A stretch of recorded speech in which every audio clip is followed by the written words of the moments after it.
wrong when I hurt you? Do you have to hurt me too? Did you think revenge will make it better? Habang nakaupo si Ara sa buhanginan sa tabing dagat at nakatanaw sa malawak na karagatan, nagulat siya nang may sumagi sa kanyang mga paa. Ang akala niya ay kung ano lang iyon, kaya napatingin siya roon. Isa pala iyong maliit na bote. Wala sa loob na dinampot niya ito, saka itinaas ang bote at itinapat sa may araw upang masilip kung may laman ba iyon.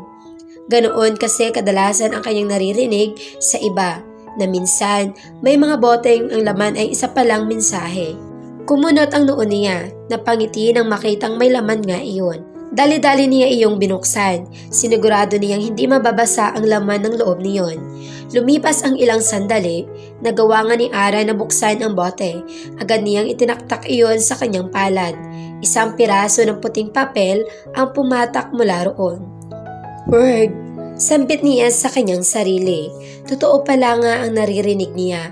Uso pa rin ang message and a bottle. Maganda ang handwriting ng kung sino mang gumawa niyon. Parang sulat kamay ng isang babae. Binasa ni Ara ang sulat. We come to love not by finding a perfect person, but by learning to see an imperfect person. I wonder how many people don't get the one they want but end up with the one they are supposed to be with. N.E. Wika ni Ara habang nakatingin sa initials na nakalagay roon. Biglang kumabog ng mabilis ang kanyang puso. Napakasweet naman ang nagsulat nito. Siguro kung babae talaga siya, natitiyak kong mapagmahal siyang tao. Baka nga para ito sa kanyang minamahal.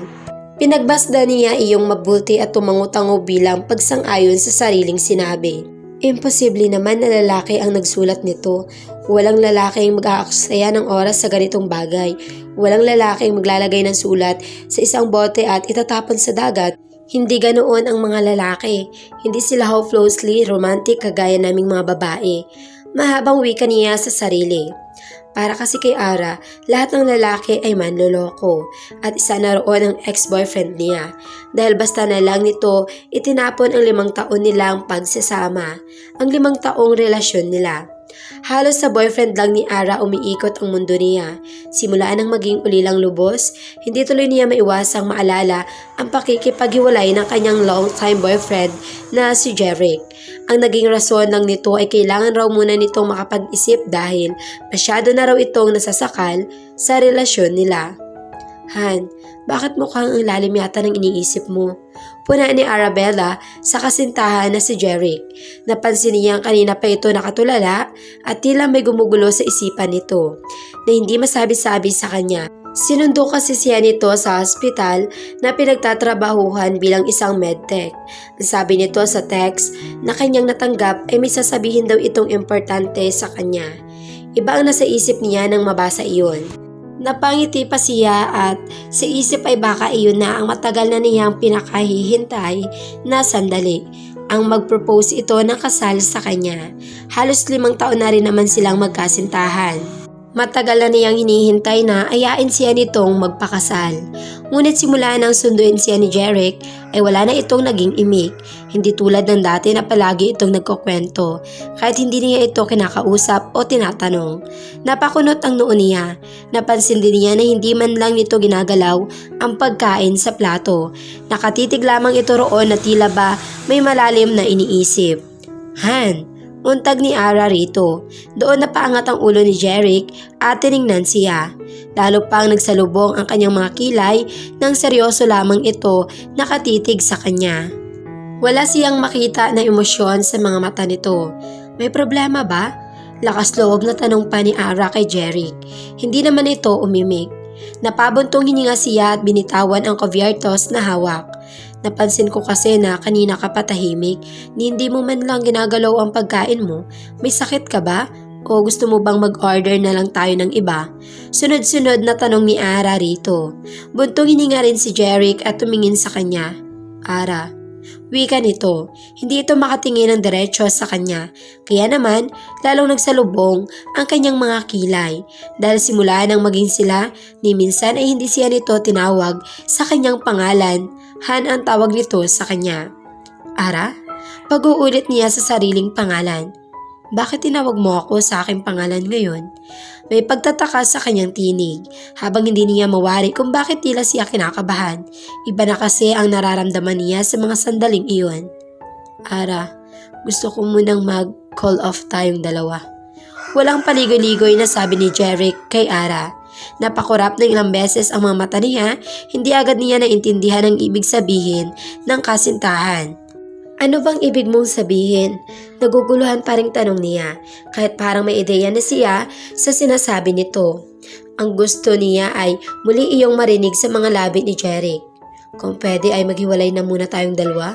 Wika nito na hindi makatingin sa direksyon niya. Tapusin na natin ito, Ara. Dagdag pa ni Jeric. What? Mataas ang boses na sad ni Ara. Hindi niya maintindihan kung bakit humihingi ng call off si Jeric, gayong ang ibig lang sabihin niyon ay mag-ihiwalay na rin sila. Sandali lang, Jeric. May nagawa ba akong mali kaya ka nakikipaghiwalay sa akin? Naguguluhang tanong niya rito. No, wala kang nagawang mali. Sagot naman ito kay Ara. Ang nais ko lang sa ngayon ay magkaroon ng space. Sa anong dahilan at bakit gusto mo ng space, ha? Hindi naman kita sinasakal sa ating relasyon. Maluwag naman ako sa'yo. Naiiyak na wika ni Ara kay Jeric. Dahil ba sa hindi ko pa maibigay ang sarili ko sa'yo? Yun ba ang dahilan mo, ha? Pinahid niya ang luhang kumuwala sa kanyang may pisngi. Suminghot si Ara. Alam mo naman ang dahilan ko, hindi ba? Gusto ko maikasal muna tayo bago ko ibigay ang sarili ko sa'yo. Akala ko ba nagkakaintindihan na tayo sa bagay na yun? I'm sorry, Ara. Kailangan ko lang munang makapag-isip ng space sa relasyon natin. Sagot ni Jeric. Ano? Yan lang ang magiging dahilan mo? Na kailangan mong makapag-isip? Sa anong dahilan nga? Dahil ang totoo, kahit balik-balik ta rin pa natin ang sinasabi mo, hindi kita maiintindihan. Kaya ipaliwanag mo sa akin ng maayos kung bakit. Nakikipaghiwalay ka sa akin? Napakababaw ng rason mo na yan, Jeric. Lumuluhang saad niya sa kasintahan. Please, Ara, mag-break na tayo kung hindi mo maintindihan ang hinihingi ko. At please lang, huwag ka na munang magpunta sa apartment ko. Anito, napatanga siya, kanina lang ay call off. Ngayon, tinutuon nito na mag-break na sila. Pagkatapos ay bigla na lang tumayo si Jeric at iniwan siya roon. Hilam sa luha ang mga matang, sinundan niya ito ng tingin habang papalayo. Para siyang pinagsakluban ng langit at lupa sa tindi ng sakit na dulot na pakikipaghiwalay ni Jeric. Buong buhay niya ay sa lalaki lang umikot ang kanyang mundo. Dahil simula nang maulila siya sa mga magulang, ito na ang naging sandalan niya. Namatay kasi sa isang aksidente ang mga ito noong nag-aaral pa lang siya ng college. Wala rin naman siyang kapatid. At ngayon nga ang nakipaghiwalay na sa kanya si Jeric, wala na siyang matatakbuhan. Wala na siyang karamay. Hindi tuloy niya maiwasang sisihin ang sarili. Baka siya talaga ang may pagkakamali, kaya nanawa ito. Baka siya ang nagkulang at hindi ito inintindi. Baka hindi niya lang iyon nakikita noong lagi silang magkasama. Lumipas ang halos 2 linggong pakikipaghiwalay ni Jeric sa kanya. Naisipan niyang pumunta sa apartment nito. Hindi talaga siya nakatiis. Iyon ay para lang namang makausap niya ito ng maayos. Nagbabaka sakali siyang maayos pa nila ang kanilang relasyon. Isa pa, pang 5 taong anibersaryo nila sa araw na iyon. Kaya nais niya itong isurprise. Humugot muna si Ara ng malalim na hininga bago naglakas loob na kumatok sa pintuan ng apartment ni Jeric. Nakailang katok na siya bago pa bumukas ang pinto. Ang akala ni Ara ay ang boyfriend niyang si Jeric ang magbubukas niyon, kaya matamis na ngiti ang isinalubong niya rito. Ngunit nagkamali siya. Unti-unting naglaho ang ngiti sa kanyang mga labi. Napalitan iyon ng pagkunot ng noon nang makitang isang babae ang nagbukas ng pinto. Napatingin siya sa bandang tiyan nito. Hula niya na sa 3 buwan na itong buntis. Mas lalo pang nagsalubong ang kanyang mga kilay nang mamukhaan niya ang babae. Hindi siya pwedeng magkamali.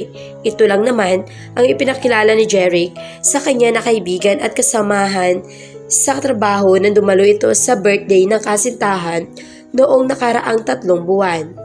Love, sino ang kumakatok? Malambing na tanong ng magaling na si Jeric sa babae. Lumapit pa ito sa babae na sa harap ng pintuan at akmasana itong yayakapin nang makita siya. Ara? Malakas nitong sambit. Ara, anong ginagawa mo rito? Nauutal pa nitong tanong. Hindi ba ang sabi ko sa'yo, huwag ka nang pumunta pa rito?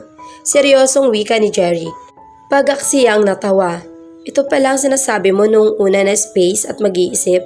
Kaya pala naman itinuloy mo na rin sa pakikipaghiwalay. Dahil mayroon ka nang ibinabahay.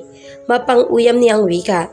Pagkatapos walang salitang binigyan niya ito ng mag-asawang sampal.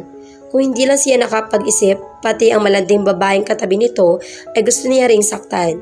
Ngunit nasa matino pa siyang pag-iisip. Buntis ito kaya hindi na niya pinatulan. Kaya sa manuloko na lang niyang boyfriend, ibinuhos ang lahat ng kanyang galit. Pinagsasampal niya ulit ito hanggang sa mamanhid ang kanyang mga palad. Anong kasalanan ko sa iyo, Jeric, ha? Sigaw pa niya kay Jeric.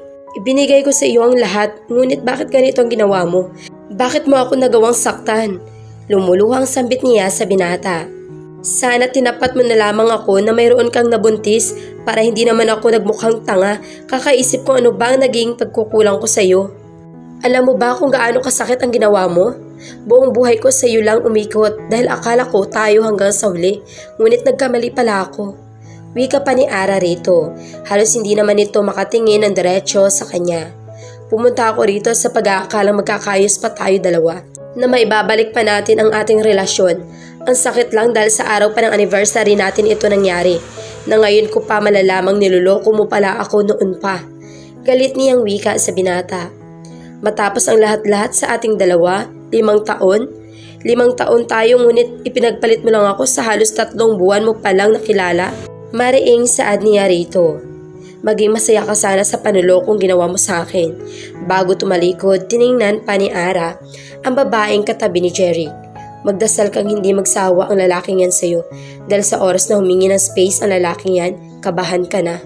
Aniya sa kanilisan ang apartment ng kayang dating nobyo. Ate Ara, bumalik siya sa kasalukuyan nang may tumatawag sa kanyang pangalan. Pagtingin niya sa likuran ay naroon ang pinsan niyang si Robbie. Nagbakasyon muna siya ng 1 buwan sa mga ito.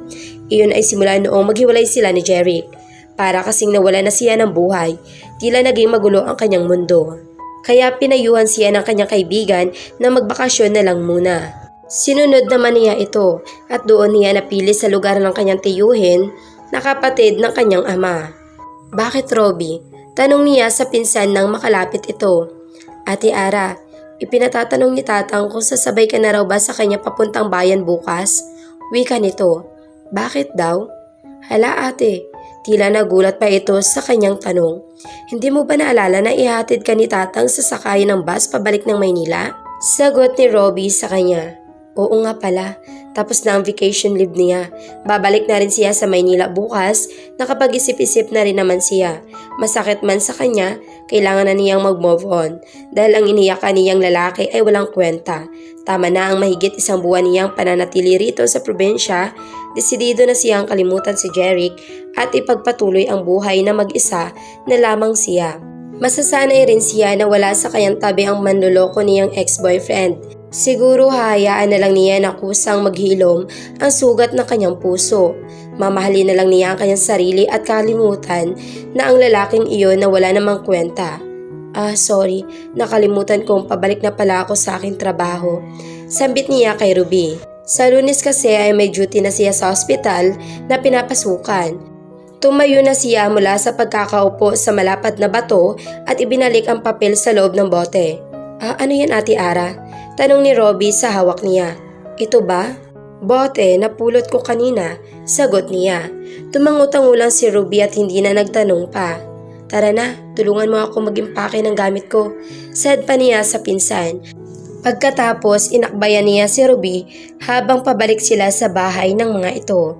Kapag wala na ako rito, mag-aral kang mabuti ha. Huwag ka muna mag-boyfriend. Bili niya rito. Ay oo ate, kailangan kong tulungan muna sina Tatang at Nanang sa pag-aaral ni na Emma at Tutoy. Malapit siya sa kanyang mga pinsan Parang mga kapatid na ang turing niya sa mga ito. Mabuti kung ganoon, kapag may kailangan ka, huwag kang mahiyang magsabi sa akin ha. Sabi pa ni Ara sa kay Ruby.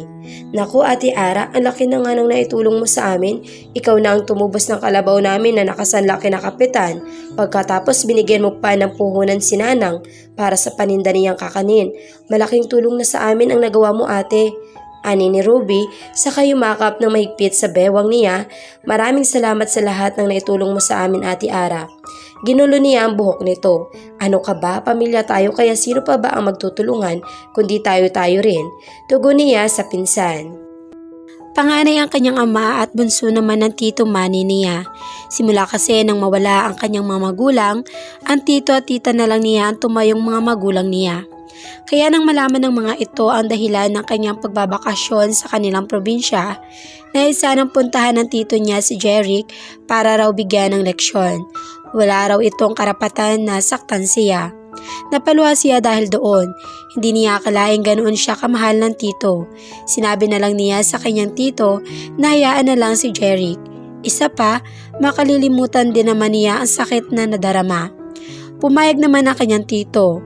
Mahal na mahal siya nito dahil siya na lamang daw ang natitirang alaala ng kapatid nito.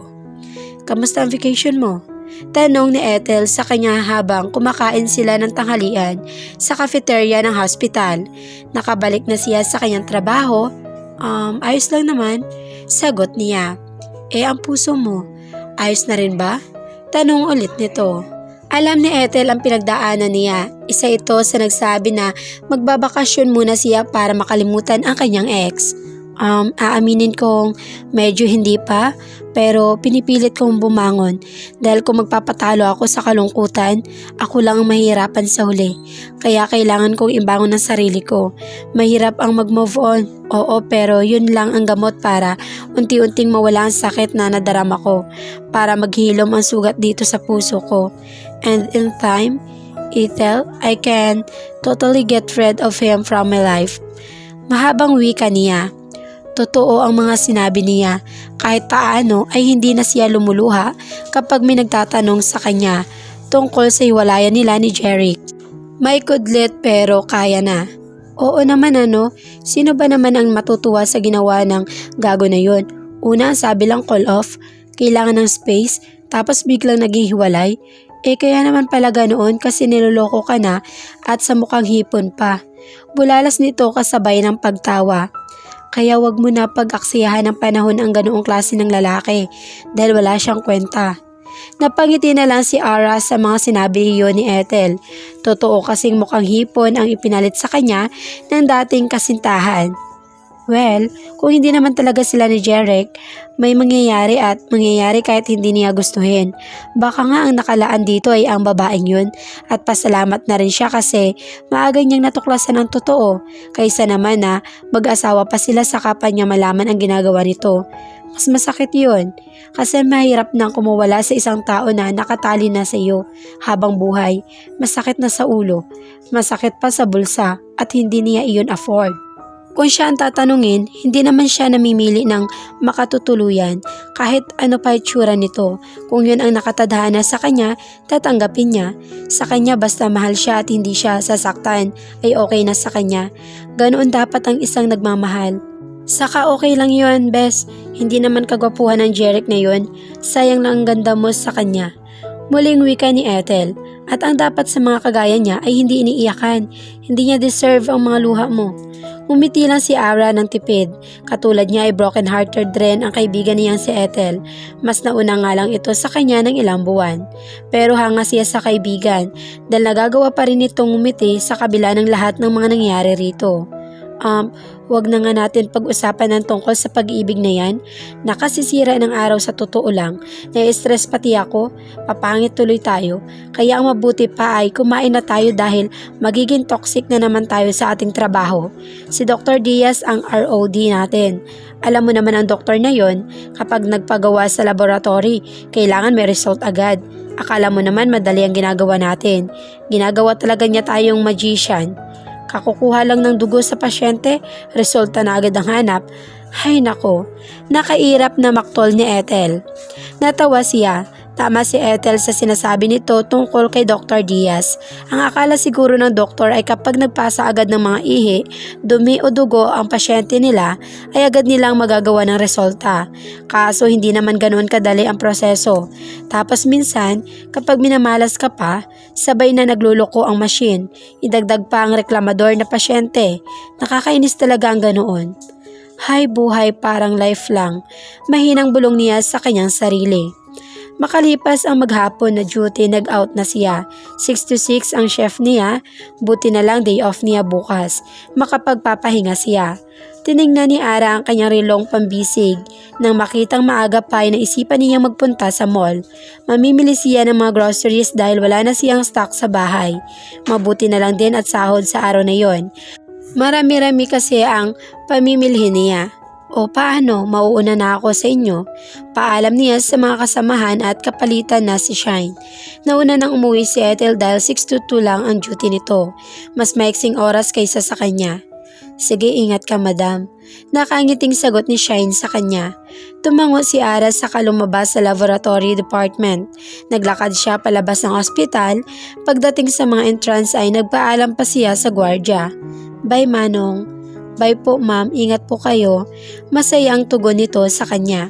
Ngumiti at tumango si Ara sa matandang guard. Pagdating sa sakayan, agad siyang pumara ng jeep papuntang mall. Ilang sandali lang din naman ang kanyang biyahe. Malapit lang naman sa hospital ang mall na pinuntahan niya. Tinungo niya ang grocery department sa ground floor ng mall na iyon. Kumuha agad siya ng push cart na lalagyan ng kanyang mga bibilhin.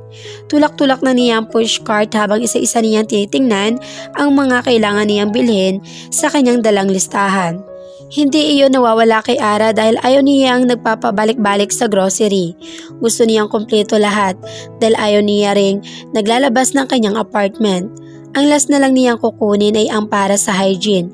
Ubos na rin kasi ang napkin niya at malapit na ang buwan ng dalaw niya. Nagpunta siya sa section kung saan naroroon ang kanyang hinahanap. Nakita naman iyon ni Ara. Ang problema nga lang na sa pinakamataas na parte ng estante ang brand na gusto niya. Ano ba naman yan? Reklamo niya habang patuloy na inaabot ng kanyang kamay ang napkin. Tumingkayad na rin siya ngunit hindi pa rin niya maabot iyon. Tumalon-talon na rin siya ngunit hindi pa rin. Napalingalinga siya sa paligid, nagbabaka sakaling may staff na malapit doon. Hihingi na lang siya ng tulong dito, pero kahit isa ay wala siyang makita.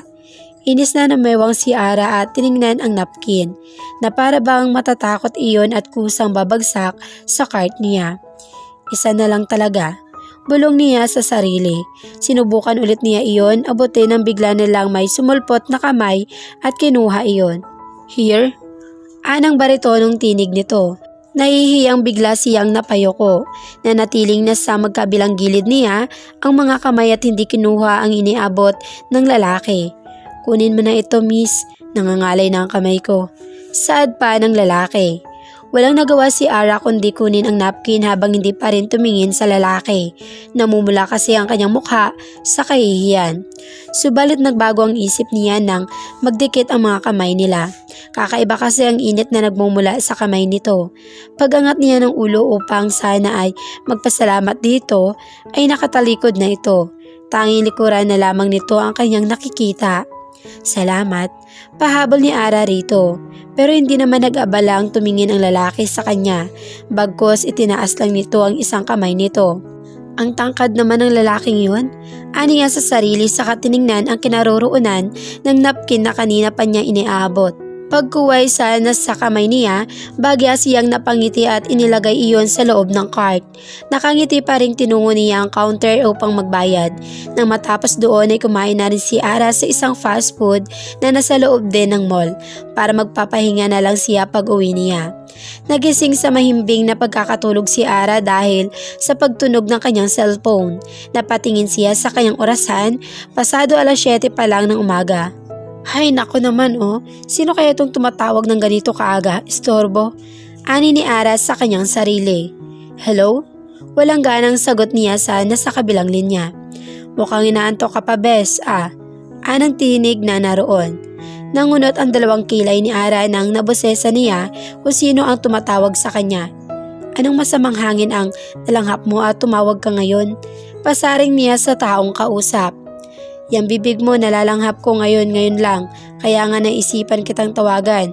Pang-asar na sagot nito. Napairap na lamang si Aras sa hangin habang kausap ang kanyang best friend na si Tasha. Anong kailangan mo? Estorbo ka? Alam mo bang galing ako sa 24 hours na duty? Ngayon lang ako babawi ng tulog? Inis niyang sagot sa kaibigan.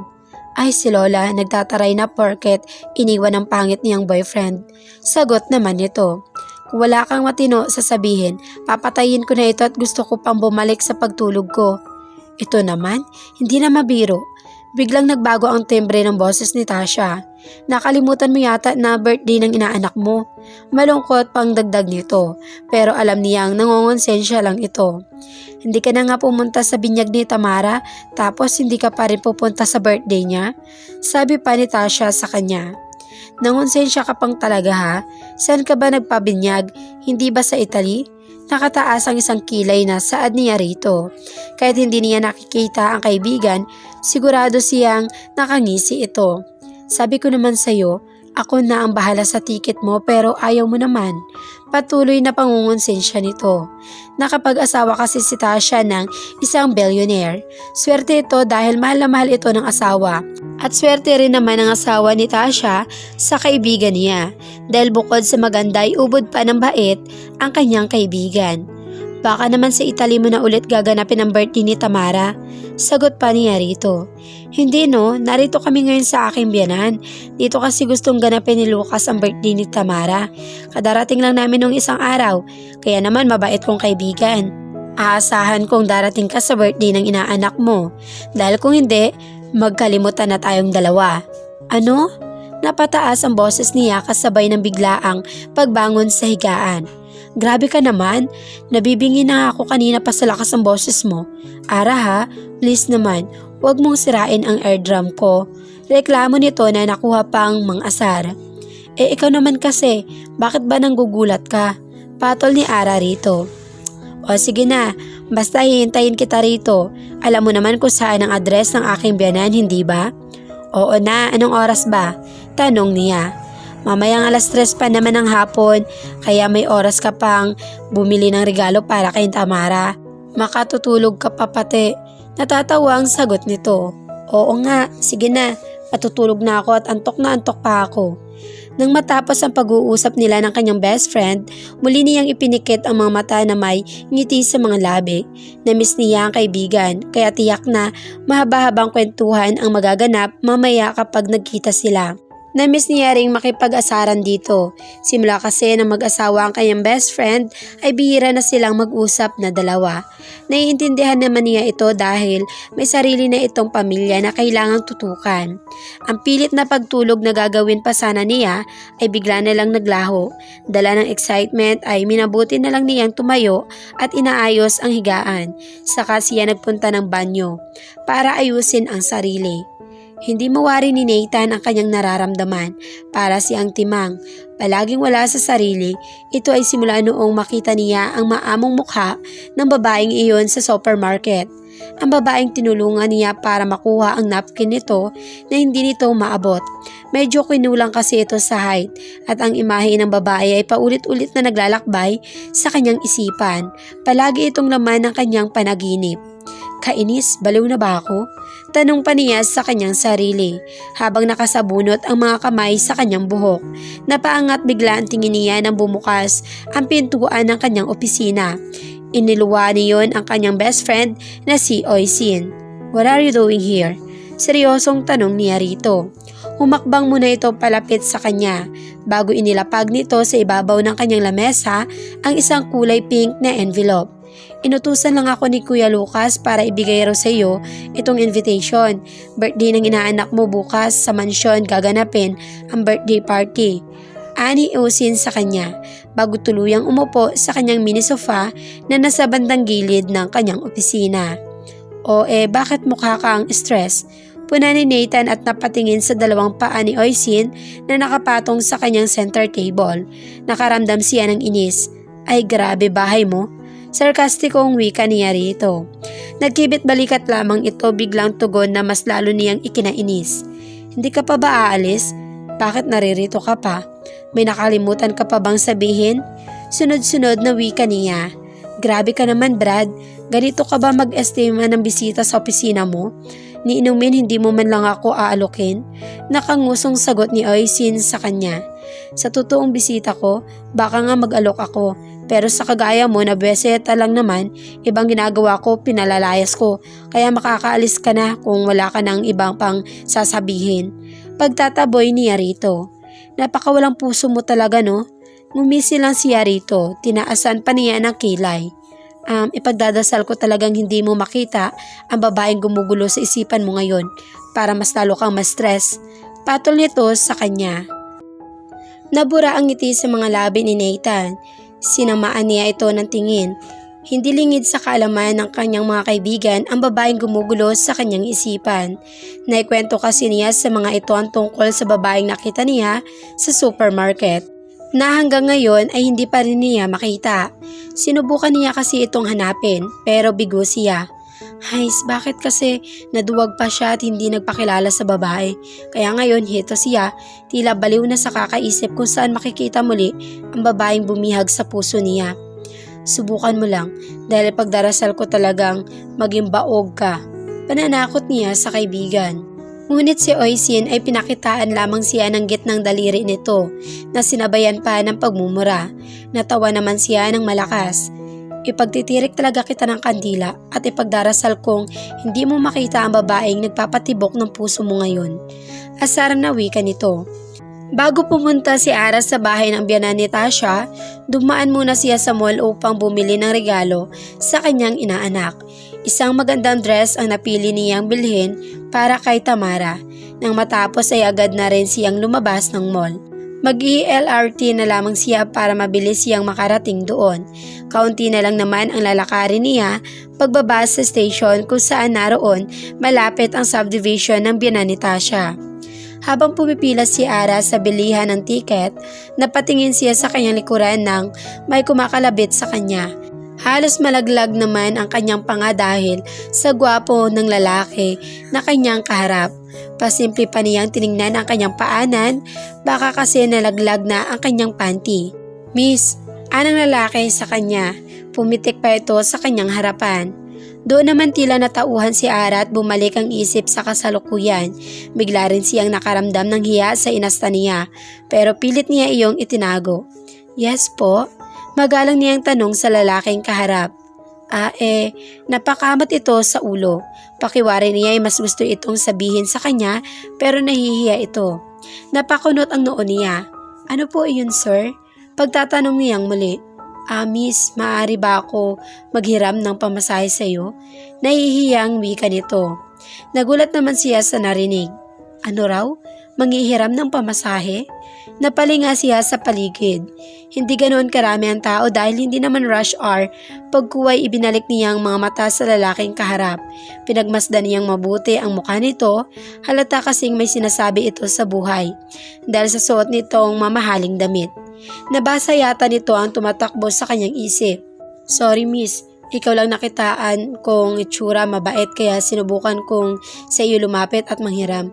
Pero kung hindi talaga, sa iyo na lang itong relo ko. Anito. At saka hindi naman ako masamang tao kung yan ang tumatakbo sa isip mo. Akmang huhubarin na nito ang suot na relo upang ibinigay sa kanya. Nang pigilan niya ito. Naku sir, wag na po. Awat niya rito.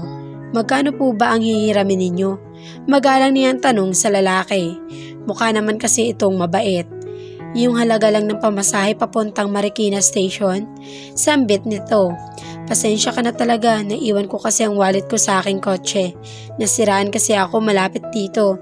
Nandito na ako sa itaas nang malaman ko na wala pala akong dalang wallet.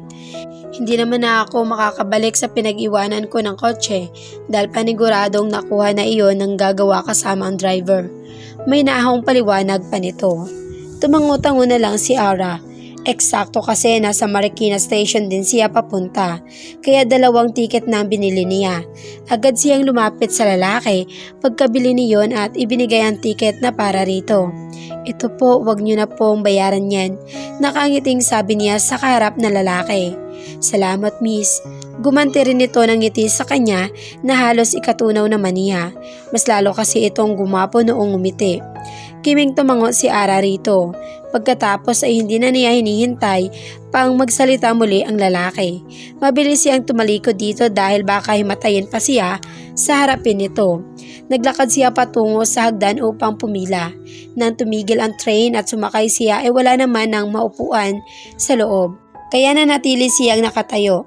Medyo maraming pasahero sa mga oras na iyon. Ayos lang naman kay Ara ang tumayo dahil 4 na station lang naman ay nasa Marikina Station na siya. Ngunit medyo magalaw ang takbo ng train kaya nawalan siya ng balanse. Nagulat pa siya nang may humapit sa bewang niya. Agad na napatingin si Ara upang alamin kung sino ang mahigpit na humawak na iyon sa kanya. Ganoon na lang ang panlalaki ng mga mata niya nang makilala ito.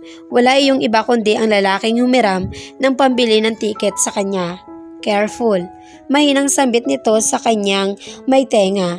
Bagyang napapikit si Ara upang namnamin ang ganda ng tinig nito.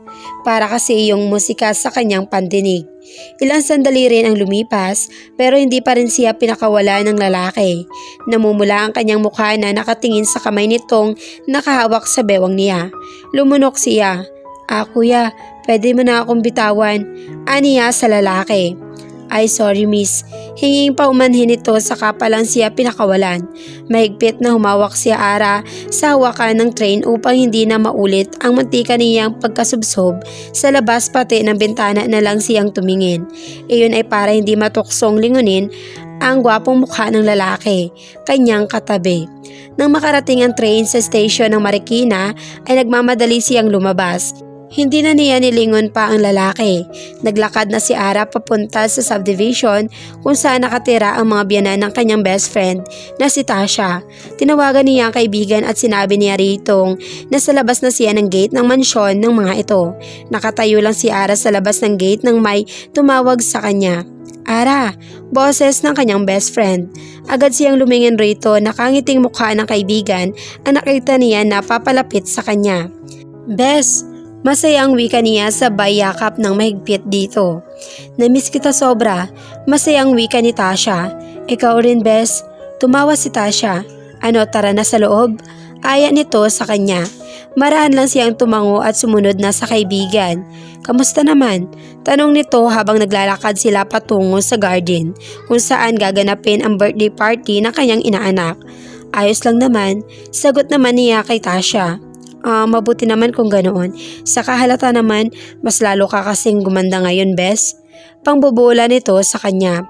Naku, wag nga ako, Tasha. Wag mo na akong bulahin dahil may dala naman akong regalo para sa inaanak ko. Biro niya rito. Tinapik siya nito sa braso. Loka, kahit naman wala kang dalang regalo, ayos lang. At totoo naman ang sinabi ko na gumanda ka lalo. Siguro dahil hindi ka na ngayon stress sa boyfriend mong manluloko. Mabuti nga at hihiwalayan mo na siya. Hiyang na hiyang sa iyo ang pagiging single. Ani ni Tasha. Ewan ko ba sa'yo kung bakit nagkagusto ka sa mukhang hippopotamus na yun? Hindi naman kagapuhan pero nagawa ka pang lokohin. Iba na talaga ang panahon ngayon. Mga pangit na ang nanloloko. Napapailing pa ang saad nito. Natawa na lang si Ara sa kaibigan dahil sa ginawa nitong panlalait sa dati niyang kasintahan. Hayaan na natin ang lalaking yun. Ang mahalaga ngayon ay nakamove on na ako. Saka sige ka, baka mamaya hindi mo alam na naglilihi ka.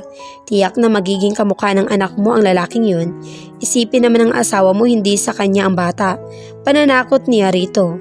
Agad naman siyang sinamaan ng tingin ni Tasha na lalo niyang ikinatawa. Tumigil ka nga, kadiri kaya yung sinasabi mo. Asar na sagot nito. Nag-akto pa itong nagduduwal. Kaya wag mo na ipaalala ang ex ko dahil matagal ko na siyang kinalimutan. Nakarating silang magkaibigan sa garden ng mga ito. Nakita niyang marami ng bisita ang naroon. Love, tawag ni Tasha sa asawa nito nang makalapit sila sa isang lamesa na may ilang bisita. Napakunot ang noo niya nang makilala ang isang lalaki na nakaupo sa tabi ng asawa ni Tasha. Hi guys, bati ng kanyang best friend sa mga naroon. Hi Tasha. Sabay-sabay namang bati ng mga ito sa kanyang kaibigan. O mabuti Nathan at nakarating ka. Masayang baling dito ni Tasha. Munti ka na nga hindi ako makarating dito, Tasha, dahil nasiraan ako ng kotse. Mabuti na lang may good Samaritan na tumulong sa akin. Pinahiram niya ako ng pamasahe papunta rito. Nakangiting tura ng lalaking tinawag ni Tasha na Nathan.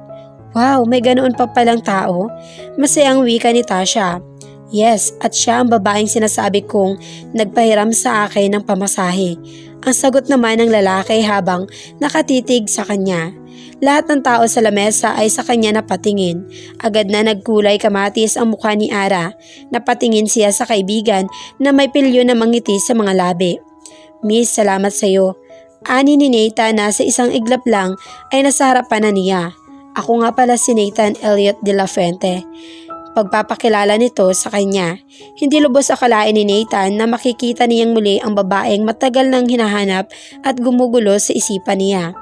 Hi, alanganing ngumiti siya sa lalaki at nahihiyang tinanggap ang nakalahad nitong palad sa harapan niya. I'm Arabella Castro. Tipid niyang pagkilala sa binata. Naramdaman niya ang bahagya nitong pagpisil sa kamay niya at tila ba wala yata itong balak na pakawalan iyon. Sir, nauutal niyang wika. Yes, ay yung kamay ko po, baka pwede niyo na pong bitawan. Ay sorry, sagot nito sa kanya. Guys, best friend ko nga pala si Arabella. Pagpapakilala sa kanya ni Tasha sa iba pang mga bisita na kasama ni Nathan. Hi Ara, I'm Oisin, kapatid ako ni Kuya Lucas at bayaw ni Ate Tasha. Pakilala sa kanya ng isang gwapo ring lalaki. Akmang hahalikan nito ang likod ng palad niya nang may humawak sa kanyang kamay.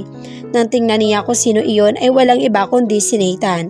Pre, okay lang ang magpakilala pero ang halikan pa ang kamay, huwag ng abuso. Hindi ngumingiting nakamata si Nathan sa best friend nito. Ay iba rin, hindi pa nga sa kanya binabakura na agad. Natatawang palatak ni Oisin. Hoy, ano ba kayo? Huwag kayong ganyan sa best friend ko ah. Kagagaling lang niyan sa pagka-broken hearted. Nagpapahilom pa ito ng puso niyang sugatan yan. Kaya huwag ninyong munang guguluhin pwede. Awat naman ni Tasha sa dalawang lalaki. Agad na pinandilata ni Ara ng kanyang mga mata ang kaibigan. Na-broadcast kasi agad nito ang tungkol sa love life niya. Ay gusto mo bang tulungan kitang makalimutan ng boyfriend mo? Suggestion naman ni Oisin sa kanya. Tipid na lamang siyang ngumiti rito. Hindi na po, medyo humihilom naman ang mag-isa. Sagot na lamang niya sa binata. Nagtawa na naman ang ibang mga kaibigan ni Lucas. Naku, hindi ka pa nanliligaw, bastid ka na agad, Oisin. Kantsaw ng ibang kaibigan ng mga ito. At mukhang hindi ka talaga makakalapit, Oisin. Binabakura na kasi agad ng isa riyan. Segunda pa ng isang naroon. Lalo pa nagkaingay ang mga ito. Napuno ng tawanan at biruan ang lamesang pinagdalhan sa kanya ni Tasha. Lumipas ang mga sandali at nagsimula na ang program ng birthday party ni Tamara. Gutom ka na ba? Mula sa kung saan ay tanong ni Nathan sa kanya. Hindi pa naman, sagot naman niya rito. Hindi na nagsalita pa ang lalaki. Naramdaman na lang niyang tumayo ito. Siya naman ay tinuon ang sarili sa panunood sa nagmamagic na clown. Habang busy sa kanyang panunood si Ara, naramdaman niyang may naglapag ng pagkain sa kanyang harapan. Nang tumingala siya, mukha ni Nathan ang kanyang nasilayan. Nakita niya ang mapuputi at pantay-pantay nitong mga ngipin. Kinuhanan na kita ng food. Saad nito sa kanya. Salamat sir. Tipid niyang wika sa binata. Naging seryoso ang mukha nito habang nakatingin sa kanya. Ouch! Masakit ma-friend zone, masakit rin ang kuya zone. Pero alam ba ninyo ang pinakamasakit? Yung ma-sir zone ka pero hindi naman kayo magkatrabaho. Natatawang wika ni Oisin sa kanilang likuran. Rinig na rinig ni Ara ang pagtatawanan ng mga lalaki sa kanyang likuran. Ay grabe, sir zone ka lang pala Nathan. Kantsaw pa ng mga ito sa binata. Bumaling si Nathan sa mga kaibigan. Isa-isa niyang binato ang mga ito. Mga beset, lumayo nga kayo rito. Pagtataboy niya sa mga kaibigang si Raulo. Hay, ngayon ka na nga lang umibig na sir zone ka pa. Wika pa ni Lucas sa kanya. Masamang tingin ang binigay niya sa kanyang mga kaibigan. Kung hindi ninyo ako titigilan, isa-isa kong pababagsakin ang mga kumpanya ninyo, pananakot pa niya sa mga ito. Hindi lingid sa kaalaman ng mga ito na isa siyang multi-billionaire. Kinatatakutan siya sa mundo ng business world. Ito naman hindi naman biro. Ani ni Oisin at Lucas sa kanya. Sininyasan niyang umalis ang mga ito at iwanan na lamang silang dalawa ni Ara roon. Bago umalis ang mga ito ay nginisian muna siya ng mga ito. Mga baliw talaga, iiling-iling na bulong niya sa sarili. Muli siyang tumingin sa dalaga, ewan ba niya kung bakit sa tuwing nakikita niya ang babae ay nag-iiba ang tibok ng puso niya, na waring lalabas na iyon sa loob ng kanyang dibdib. Ara? Aniya. Tumingin naman ito sa kanya, nagtatanong ang mga mata nito. May gusto sana akong sabihin sa'yo. Paanas niyang wika rito. Ano yun? Nagtatakang tanong ng dalaga sa kanya. Okay lang ba sa'yo na wag mo na akong tawagin na kuya or sir? Kahit Nathan na lang o kaya Elliot. Bahagya naman itong tumango. Sige Nathan. Malambing na wika nito. Napangiti naman si Nathan, saka ito sinabayan sa pagkain. Lumipas pa ang ilang oras ay natapos na ang party ng inaanak nilang si Tamara. Thank you Bes sa pagpunta mo sa birthday ni Tamara. Masayang sabi ni Tasha kay Ara at niyakap siya nito ng mahigpit. Nagpaalam na si Ara sa kaibigan na uuwi na dahil may duty pa siya bukas. Kahit gusto pa niya makipagkwentuhan sa mga ibang kaibigan ng kanyang best friend, iniisip naman niyang baka gabihin pa siya sa pag-uwi. Thank you rin Bes sa pag-invite mo sa akin. Malungkot lang itong tumingin sa kanya pagkatapos siyang yakapin ng mahigpit. Mamimiss kita Bes. Anito sa kanya. Ikaw rin naman, mamimiss ko. Nakangiting sagot niya. O paano ba yan? Matagal-tagal na namang hindi tayo magkikita ng personal. Dagdag pa niya sa kaibigan. Ilang araw lang kasi ay babalik na muli ang mga ito sa Italy. Nandoon kasi ang company ng asawa nito. Sa Pilipinas lang talaga ng mga ito na isipan na i-celebrate ang birthday ni Tamara dahil sa request ng biyanan ng best friend niya. Kaya nga malungkot na tura nito. Bye baby Tamara. Wika ni Ara sa kanyang inaanak na karga-karga ni Tasha. Hinalikan niya ang pisngi ng bata. Humagikik lang si baby Tamara sa kanyang ginagawa. Tila tuwang-tuwa ito sa pagpisil-pisil niya sa bilugang mukha nito. Baby, hindi niya natapos ang sasabihin nang may nagsalita sa kanyang likuran. Walang iba kundi si Nathan. Ihatid na kita. Sambit ng binata habang titig na titig sa kanya. Hindi na. Pagtanggi naman ni Ara sa binata. Sinamahan pa niya iyon ng pag-iling.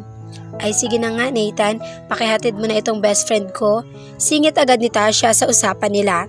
Bes, saway niya sa kaibigan at pinanlakihan pa ito ng mga mata. Sige na Bes, pumayag ka na, minsan lang yan gawin ni Nathan, hindi naman yan mangangagat. Biro pa ni Tasha, mahirapan ka kasi sa pag-uwi lalo't rush hour na. Nakangiting pangungumbinsi pa ng binata. Wala nang nagawa pa si Ara kundi ang pumayag. Sadya may pagkamakulit ang kanyang best friend, pati na rin si Nathan. Paano, maiwan ko na kayo Patutulugin ko lang si Tamara. Paalam ni Tasha sa kanila. Bago ito tuluyang tumalikod, ay tiningnan pa nito si Nathan. Nate, ikaw na ang bahala sa kaibigan ko. Ihatid mo yan sa apartment niya at hindi sa kung saan Bilin pa nito bago sila tuluyang iwanan. Natawa na lamang si Ara sa sinabi ni Tasha. Kahit kailan talaga, napakakulit pa rin ni Tasha. Aniya sa kanyang sarili at napailing na lamang. Maya-maya ay nagsalita ang binata sa kanyang tabi. Ara, saglit lang at manghihiram lang ako sa aking mga kaibigan ng sasakyan. Hindi na hinintay ng binata ang kanyang sagot. Nagmamadali itong bumalik sa kinaroroonan ng mga kaibigan. Hindi naman nagtagal ay bumalik na muli ang binata, ngunit napakunot ang kanyang noo dahil may dala itong 2 helmet.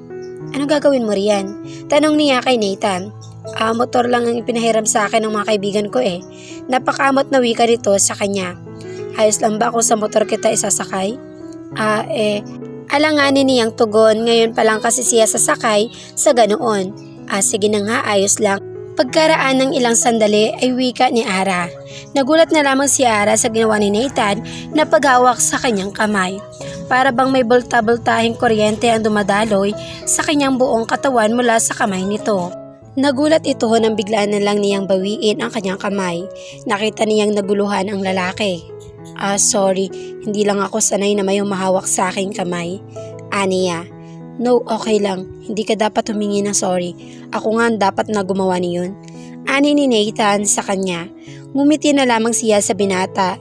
Hindi nagtagal ay nasa harap na sila ng mamahaling motor. Sa pagkakaalam niya, Ducati ang tawag doon. Humarap sa kanya si Nathan sa pagtataka niya. Bakit? Mahina niyang tanong. Tela kasi may gusto itong sabihin sa kanya. Ano kasi? Halatang nahiya si Nathan sa kanya. Sige lang, ano ba yun? Okay lang ba na ako na ang magsuot ng helmet sa'yo? Napakurap-kurap siya sa sinabi nito. Pagkuway wala sa loob na tumango siya. Nakita niya ang pagsilay ng ngiti nito na nagpabilis muli ng tibok ng kanyang puso. Nakatitig lamang si Ara sa mukha ni Nathan habang sinusuot nito ang helmet sa kanyang ulo. Ilang hibla na lang ang pagitan ng kanilang mga mukha. Kung may makakita siguro sa kanila, iisipin ng mga ito na naghahalikan silang dalawa ng binata at nalalanghap na niya ang mabangong hininga nito. Ayan, okay na. Masayang saad nito.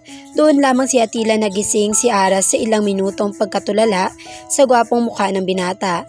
Nag-iwas siya ng tingin rito upang hindi nito makita ang namumula niyang mukha. Dahil huling-huli ng binata ang pagkatulala niya rito. Tara na, wika na lang ni Nathan sa kanya. Inalalayan siya nitong sumampa sa motor. Okay ka na ba? Oo. Malumanay naman niyang sagot rito. Lumipas pa ang ilang sandali na sa likuran na siya ni Nathan. Ini-start na nito ang makina ng motor, halos nakayakap na siya sa baywang ng binata dahil sa kabang na darama. Minsan pa nga nagugulat siya at hindi niya mapigilang yumakap ng mahigpit rito. Hindi maiwasang mapangiti ni Nathan dahil sa ginagawang pagyakap ni Aras sa kanyang baywang. Tama nga si Oisie na Ducati na lamang ang kanyang gamitin na sasakyan sa paghahatid kay Ara. Mas mapapalapit daw kasi sila sa isa't isa.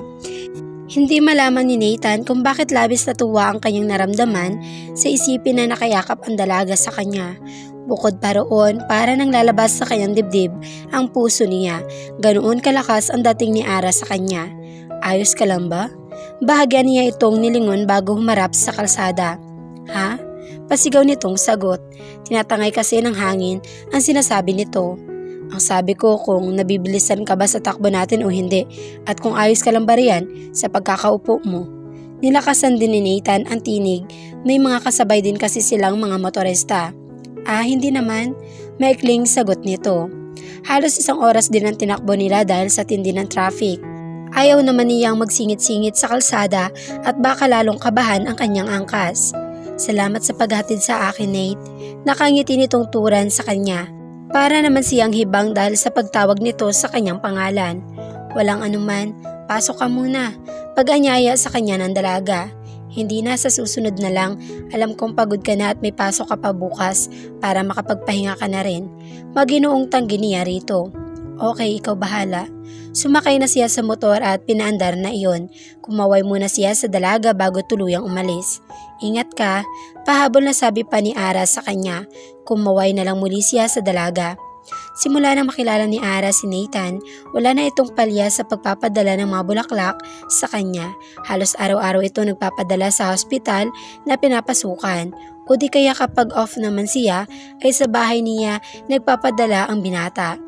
Halos kalahating taon na itong nanliligaw sa kanya, ngunit hindi pa rin niya magawang sagutin ang binata kahit alam na niyang mahal na niya ang lalaki. Natatakot kasi siyang sumugal muli sa pag-ibig, baka sa huli ay masaktan lamang siyang muli. At baka sa pagkakataong iyon ay hindi na niya makaya pa ang sakit ng muling pagkabigo dahil sa dati niyang kasintahan na si Jeric na hindi naman kagwapuhan ay nagawa siyang lokohin. Paano pa kaya ang halos wala nang maipipintas na tulad ni Nathan? Bukod sa mala-adonis nitong itsura ay isa pa itong multi-billionaire.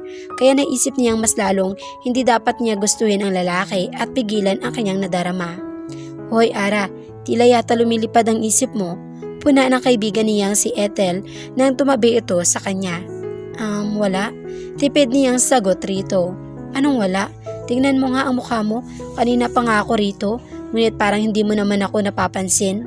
Nakataas ang isang kilay na litanya nito. Alam ko na inisip mo si Nathan ano? Anas pa ni Ethel sa kanya. Buntong hininga lang ang isinagot niya rito. Alam naman nito na nanliligaw sa kanya ang binata. Actually, alam ng buong ospital iyon. Matanong nga kita Ara. Tumayo ito sa pagkakaupo sa kanyang tabi at humarap sa kanya. Ano? Kunot noong wika ni Ara. Wala kasi siyang panahon na makipagpalitan ng salita rito. Wala ka bang balak sagutin si Nathan? Tanong nito sa kanya. Umamin ka nga sa akin, Ara. May nararamdaman ka ba talaga kay Nathan o wala? Yung totoo. Seryoso siya nitong pinagmasdan. Tila na umid ang kanyang dila at walang maisagot dito. Madali lang naman ang sasagot mo sa akin, Ara. Oo o hindi. May nararamdaman ka ba kay Nathan? O i-rephrase natin ang tanong. Mahal mo na ba siya? Dahil kung wala naman ay huwag mo nang pahirapan pa yung tao. Aba halos kalahating taon na yung nanliligaw sa iyo Mahabang litanya ni Ethel. Napaisip siya ng malalim. Matagal na kaya nainip na ang kaibigan. Oo hindi lang sasagot mo sa akin. Pero bakit ang tagal? Oo na. May nararamdaman nga ako sa kanya. Nakapikit niyang sagot. Hindi lang basta gusto ko lang siya, kundi mahal ko na si Nathan. Pero natatakot akong sagutin siya dahil baka sa bandang huli ay masaktan lang akong muli. Nakikita mo naman ang estado ng buhay ni Nathan. Malayong malayo kami sa isa't isa. Langit siya, lupa ako. Malungkot niyang sagot sa kaibigan. Bumuntong hininga muna ito bago muli nagsalita. Nakikita ko naman kay Nathan na seryoso siya sa iyo at hindi naman siguro yung tatagal ng kalahating taon sa paniligaw sa iyo kung hindi siya sincere sa kanyang nararamdaman.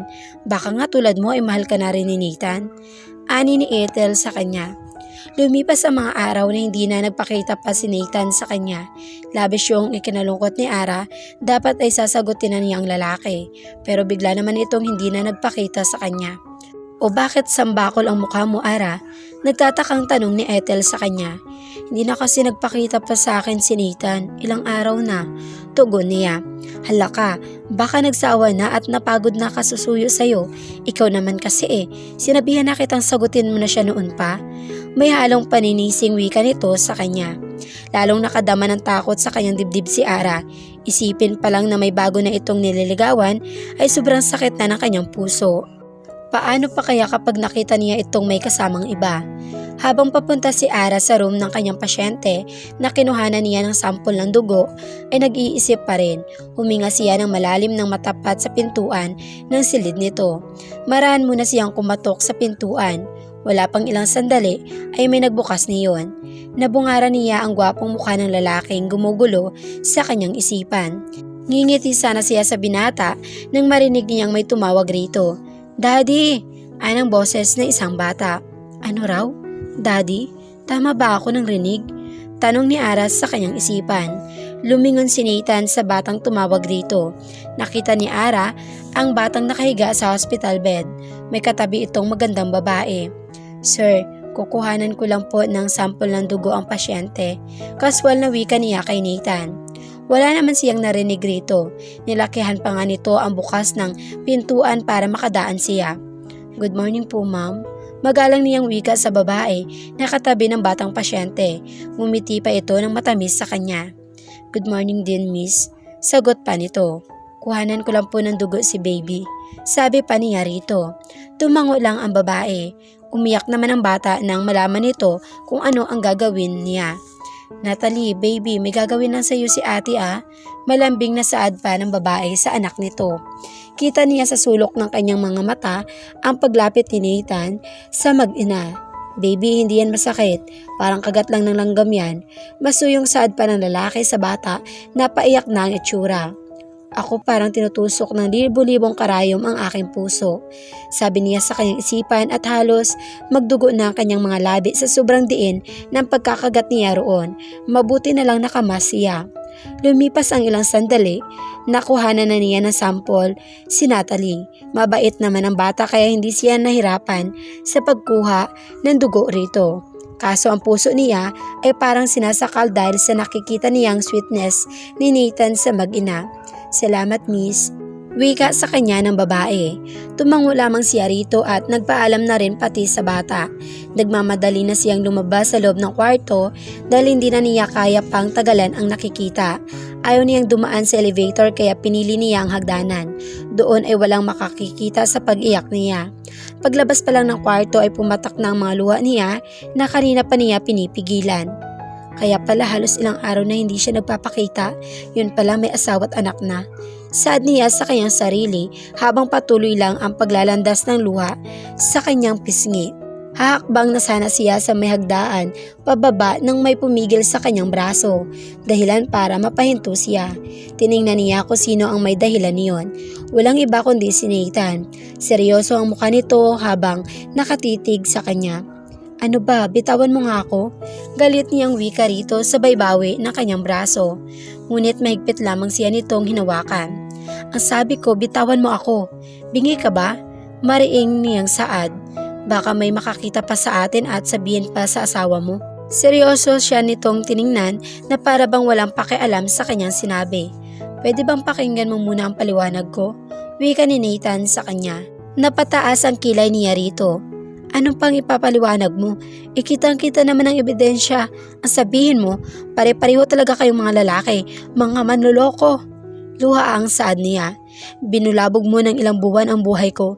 Ilang buwan yun, Nathan. At sa loob ng mga panahong yun, minahal kita. Tapos ano, bigla ka na lang naglaho na wala man ng salita? At ngayon naman, bigla kang susulpot sa ganitong sitwasyon? Na kaya pala nawala ka kasi may pamilya ka na. Tigas din ang mukha mo na manligaw sa akin. Please, Ara, makinig ka muna sa paliwanag ko. Nagsusumamong tura nito, mahal kita. Pagaksiyang natawa. Mahal? Mahal mo ako?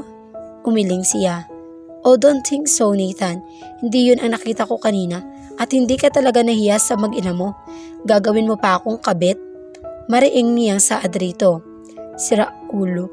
Hindi ko pinangarap na maging kabit mo at hindi ko rin pangarap na manira ng pamilya. Kahit mahal kita at alam kong mas masakit ang dulot ng pagmamahal ko sa'yo, titiisin kong lahat yun. Dagdag pa niya. Ngumiti si Nathan, tila aliw na aliw pa ito sa kanyang ipinakikita. Lalong nagdikit ang mga kilay ni Ara. Bakit pangiting-ngiti ka riyan ha? May nakakatawa ba? Umiling ito. Wala naman, naaaliw lang ako sa'yo. Sagot nito. Ano? At naaaliw ka pang nasasaktan ako? Baliw ka ba? Nakuha mo pa talaga akong paglaruan ngayon ha? Tila anumang oras ay puputok na ang kanyang bumbunan sa init ng ulo niya rito. Kasi naman sino ba may sabi sa iyong anak ko ang batang yun? Nakangiting Saad nito na lalo pang napakunot ng noo niya. Bakit daddy ang tawag sa iyo nung bata ko hindi mo anak? Makinig ka muna kasi sa akin. Simula nito. Look, I'm sorry kung hindi kita napuntahan ng ilang araw dahil nagkaroon ng emergency sa company ko. Kaya inayos ko muna ang tungkol sa bagay na yun. At kung iniisip mo ngayon na anak ko si Natalie, ay nagkakamali ka. Pamangkin ko si Natalie. Anak siya ng kapatid ko. Paliwanag nito sa kanya. Nagulat naman siya sa sinabi nito. Hiyang-hiya siya at hindi makatingin ng diretsyo sa binata. Ramdam na ramdam din ni Ara ang pamumula ng kanyang mukha. Akala ko kasi hindi na niya nagawa pang makapagsalita nang sakupin nito ang kanyang mga labi. Nakita na lamang niya ang sarili na tumutugon sa halik ni Nathan at halos maubusan sila ng hininga nang kumalas sila sa isa't isa. Mabuti na lang walang dumaraan sa hagdanan na iyon. Panigurado, chismis ang aabuti niya. Tama bang narinig ko sa'yo? Kanina na mahal mo na ako? Masuyong tanong nito habang nakahawak pa rin sa kanyang pisngi ang dalawang palad. Marahan naman siyang tumango at sa sobrang katuwaan ng lalaki ay hinalikan siya nitong muli na taos puso naman niyang tinugon. Mahal na mahal kita, asawa ko. Masuyong bulong ni Nathan sa kanya. Katatapos lang nilang pagsaluhan ang una gabi nila bilang mag-asawa. Yes, kasal na sila dahil hindi na pinatagal pa ni Nathan ang lahat. Agad siya nitong niyaya magpakasal para hindi raw ito mabaliw kakaisip sa kanya. Ang babaw ng dahilan ng kanyang asawa na ikinakilig naman niya. Habang inaayos niya ang mga gamit niya sa parador ng kwarto nilang mag-asawa ay biglang may gumulong sa kanyang paanan, papunta sa pinto. Eksakto naman bumukas iyon at iluwas si Nathan. Huminto rin ang bote sa paa ng asawa niya, dinampot nito iyon. Paano ito napunta sa'yo? Seryosong tanong ng asawa niya habang naglalakad palapit sa kanya. Iyan ba? Nakuha ko yan sa tabing dagat noong nagbabakasyon ako sa probinsya namin. Nagmo-move on pa ako noon. Sagot naman niya habang inilalagay ang mga damit sa aparador. Napangiti si Ara dahil sa ginawang pagyakap ni Nathan sa kanyang likuran. Para ka talaga sa akin, baby. Malambing na wika nito habang hinahalikan ang kanyang liig na nagdulot ng kakaibang kiliti sa kanya. Impet tuloy siyang napaungol. Bakit? Nagawa pa niyang magtanong sa asawa habang patuloy siyang hinahalikan sa kanyang leeg. Kilala mo ba ang may-ari ng boteng ito? Sa halip ay tanong nito sa kanya. Umiling siya. Hindi. Napulot ko lang naman yan sa tabi ng dagat. Nauutal niya sagot dahil iba na ang nararamdaman niya sa ginagawa ng asawa. Ako lang naman ang may-ari ng bote, kaya nasisiguro kung para sa akin ka talaga. Tayong dalawa ay nakatadhana ng magkita, baby. Nagulat na lamang siya nang buhatin siya ng asawa at dalhin sa ibabaw ng kama at doon muli nilang pinagsaluhan ang pag-ibig na walang hanggan. Akala niya hindi na siya magmamahal pang muli, ngunit hindi niya inaasahang ang para sa kanya ay makikilala niya dahil sa bote na sinundan ng engklowentro nila sa napkin at panghihiram nito ng pamasahe. Kaya masasabi niyang totoong makapangyarihan ang pag-ibig, that love is very powerful and patient. At doon na lamang po nagtatapos ang aking kwento. At kung nagustuhan niyo po ang aking kwento, huwag niyo pong kalimutang i-subscribe at i-click ang notification bell para maging updated pa po kayo sa susunod pang video. Thank you and God bless.